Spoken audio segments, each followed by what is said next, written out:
following me for a while, you'll know that I love a cord, and it's difficult to find a cord that you can fall in love with for all the right reasons. So the pattern, the shape, the style, the fit, the fabric, everything has to align to make it super special. And so okay, lovely peeps, I'm having a bit of trouble with my phone sound. It just happens a couple of times, so I just need to voice over a little bit here. So the piece I'm wearing is current Zara, and the red dress and tunic behind me is from Zara. And then I wanted to let you know something really freaky happened. So the piece on the wall that you can see behind me there is actually from Shein, the robe and the pants, and I bought them about 4 or 5 weeks ago. And when I was shopping for these other pieces on Zara, I saw this exact set on Zara, this exact robe and pants. I could not even believe it, but it's actually lined in black, so it's a little bit different, but it's identical otherwise. Most of you may know that these companies, these Chinese wholesalers like Chicwish and Shein and Nasty Gal and all that, I mean, they do provide for major brands around the world, and they are either identical or near identical. So yeah, anyway, there you go. So here I am saying I'm completely obsessed with the set I've got on and the other sets as well.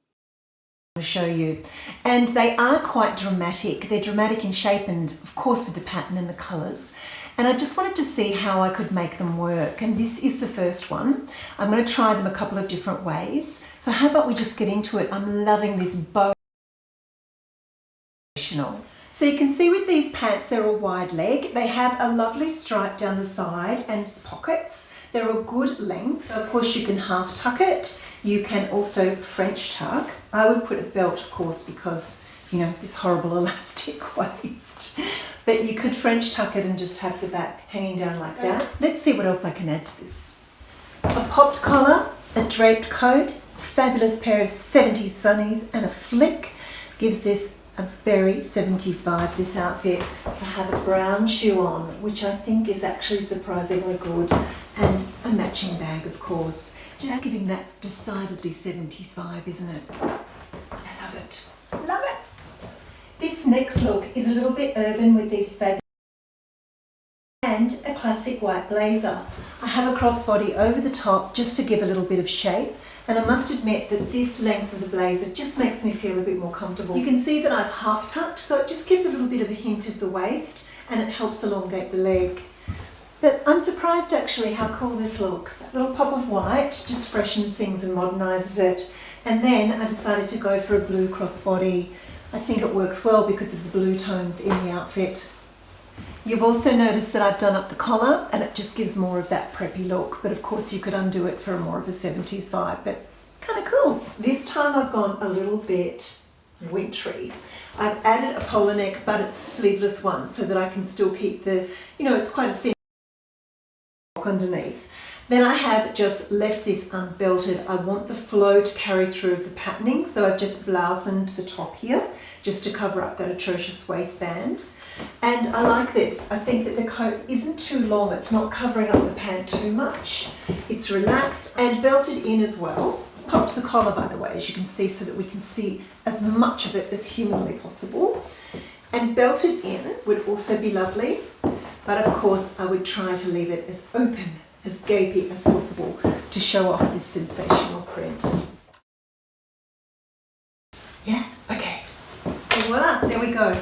It's probably not as impactful because we don't get to see enough of those beautiful pants of the fabric and the patterning, but it's still a kind of cool look.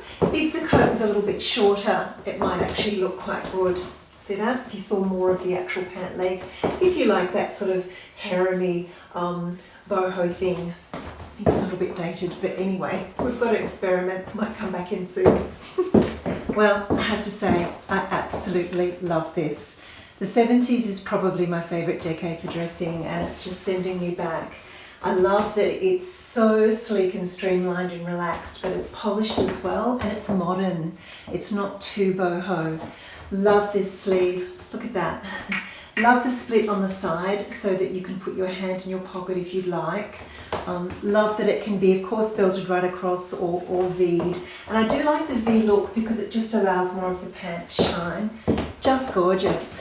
I have this with that little sleeveless polo again, and then I have a slouchy 70s boot with a pointed toe, a 70s velvet bag. Just adorable. Love this so, so much. And just love the way it moves and the way it makes me feel. It's always a good thing. And of course, I couldn't go without a hoop. A hoop just had to happen, and a large one at that. Well, this time around I've made the kimono into a dress. Very, very easy to do. And of course it has a fabulous pant underneath. I love this look so much. I've put on a 70s clog. Now this is a gorgeous heel, so it just gives more of a dressy look, and I've belted it in without the tie belt. So I've added a little bit more structure, and of course it holds this kimono closed a bit more. These do have, as I mentioned before, these do have rather large splits here. So if you did want to make it into a dress, which of course you absolutely could, you can simply overstitch that to the knee and have it as a little dress as well. I mean, why not? It's totally doable if you love it that much as a dress, and I certainly do. I think it's fantastic. But I do like to have the pant option underneath. I think it's rather groovy. And if you wanted to take this to evening, I think a gold sandal like this would be gorgeous. Even just with the kimono on its own, if you wanted to go that risque, or with the pants, it just adds that little bit of glimmer, maybe a tumble of gold at the neck, fabulous earrings, and of course a tan. A winterized look now. I've essentially made this kimono into, I guess, a dress in a way, or even a skirt with pants underneath. I've taken the tie from around the waist and I've put it around my neck because this knit is quite round necked, and it just felt a little bit uncovered without having anything around my neck. And it could actually pass for a dress looking like this. Lots of caramel coat, caramel bag, caramel boots and belt. And I'm loving the French tuck of the knit. I've also allowed the sleeve there. You could tuck that in if you thought it was a bit too much, but I've allowed the sleeve to pop out for a bit of extra interest. Very chic, very surprising. What do you think? This linen blend dress is quite extraordinary. It's almost a cocoon shape. It comes down to, oh gosh, mid to lower calf on me. I'm 175 centimeters tall. And then it just gives a hint of the pant, which is kind of cool. Of course, it's quite shapeless, but it has a nice easy fit to it. It doesn't look too voluminous. And I really like that the sleeve cuts at a diagonal and points in, so that it is actually quite slimming. Also the placement of the pattern, can you see that? And I love that it can be done up, of course, it can be left open. It's just kind of cool, and this colour I would not normally wear, so because of the relief of the pattern, I'm kind of really loving it. The pants are high waist, slightly flared leg, it does have pockets, which of course is priceless.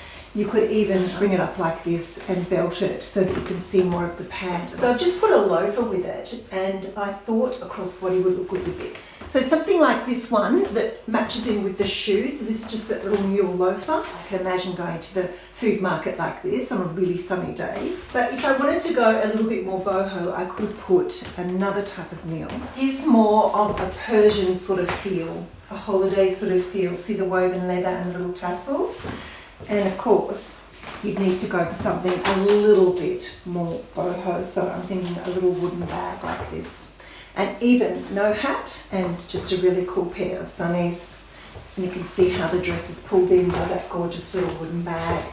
It's kind of cute too. Here it is belted in with a beautiful stretchy belt, and it's got tortoiseshell at the front here for a bit of interest. I love that the pockets can still be used while it's belted in, and it's actually a really nice silhouette. I was surprised, and I particularly love, see how it drapes so beautifully and comes down and points directly to that pant. It looks really cool. And then a very relaxed crossbody would be good. So something like this I think would be nice and easy. Bringing back that 70s sort of nod with a faux fur vest would be awfully gorgeous. And then crossbodying it to give a little bit of shape. It's kind of cute. And let's just winterize that to finish off. Because I don't want to put something too bulky underneath this, and I want to keep the integrity of the flow, I'm going to add actually something over the top. I want to winterize it without adding too many layers. So I've added this little hoodie. It's a bodyless hoodie. And it's kind of cool. It's in those lovely tonal colors that go so beautifully with the dress. And then I would put on a boot, a lovely boot in a light color. And because it's actually starting to look a bit heavy now, I would likely take the pants off and I wouldn't wear them underneath this. All right, that's much better. You can see much more of the boot and that's looking kind of cool. And then a nice creamy coat over the top. I would definitely add something light. I think adding black, or I was thinking of even like a dark denim. It was just, I don't know, it was just weighing the look down. So I like the idea of something light, so that it lifts the lightness of the patterning in the dress, and I think that looks gorgeous. Belting it is good because it does look rather shapeless when we've got a big chunky coat over the top. So adding that belt just draws things in and makes it look kind of cool. I could belt it, but then I'm losing much of that dress, aren't I? You know, a shorter coat would look great, maybe a trench over the top would look fantastic, but of course when you walk, you can see plenty of it. So there you go, there it is all wintered up. I'm just loving these cords, these patterns. They're just so uplifting and so stylish. And as you can see, they don't have to be purely boho. You can mix and match them. You can wear them together. You can add elements that modernize. You can add elements like this structured military coat that make it feel a little bit less relaxed and more structured. There's just so much you can do with these little mini sets, and I'm absolutely delighted with them. Do you like these kinds of sets? Are these something you would wear? I hope that was inspiring. Catch you soon.